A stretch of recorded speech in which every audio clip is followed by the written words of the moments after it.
अनारकली, बारिश आ रही है, पकौड़ा तो बना दे। पापा पकोड़ा रो सामान ही कोनी है, की कर बनाऊं? अनारकली, सलीम को बोलो पापा बुलावे। अरे हुणो डोकरो बुलावे। हाँ पापा कई केवो। सलीम, तारी बाइयों 50 रुपया ले ले।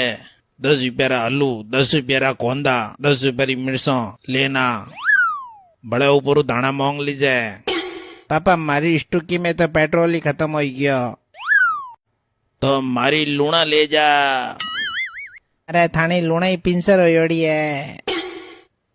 सामान मुँह 20 रुपया बचे तो थारी स्टोकी में पेट्रोल भरवा लीजे।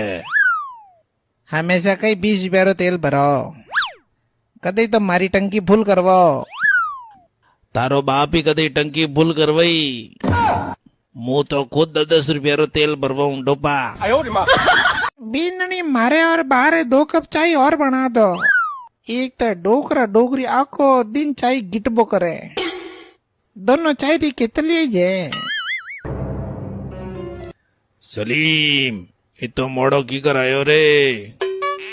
मौसम हकरा था जो पार्टी करने गया था कायलाना और मंडोर।